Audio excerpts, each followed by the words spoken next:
మనం ఉన్నప్పుడు నిధులు వారినాయి వరదలు లెక్క. ఇప్పుడు ఈ గవర్నమెంట్ లో తిట్లు వాడుతున్నాయి తప్పితే ఇంకొకటి అయితే ఏం జరుగుతలేదు.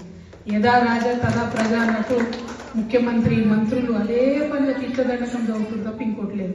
ఆయన ఒక మాట అంటుండు మన ముఖ్యమంత్రి, కేసీఆర్ మొక్కను వీకేస్తాడట, మొక్క కూడా మొలవనియాడట కేసీఆర్ ఏమన్నా మొక్కనానే, ఆయన ఒక వేగు చుక్క.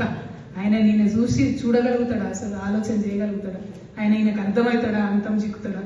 ఈయన వాళ్ళ గురువుకే చుక్కలు చూపించి తెలంగాణ తెచ్చుకుందాం మనం. అట్లాంటివి ఈయన వచ్చి కేసీఆర్ మొక్క మొలవనియా అది ఇదని మాట్లాడితే నవ్వు వస్తుంది తప్పితే దాన్ని మనం సీరియస్గా తీసుకునేటువంటి అవసరం లేదు. మనం ఎప్పుడైతే ఒకటే సూత్రం పోయినాం, మనం ప్రజలు నమ్ముకున్నాం, ప్రజల దగ్గరికి పోయినాం. ప్రజల్లో కూడా చేనేత వస్త్రాల మీద ఎప్పుడు ట్యాక్స్ లేకుండా, కానీ భారతదేశంలో ఫస్ట్ టైం నరేంద్ర మోడీ గారు వచ్చిన తర్వాత చేనేత ట్యాక్స్ వేయడం జరిగింది. దాన్ని రిమూవ్ చేయాలని అందరూ దేశవ్యాప్తంగా లొల్లిపెట్టిండ్రు, అయినా కూడా ఎందుకు అది పోతలేదు.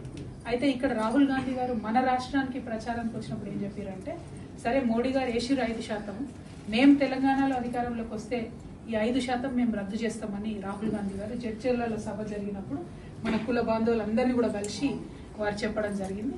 సో ఆ విషయాన్ని తప్పకుండా కాంగ్రెస్ పార్టీని మేము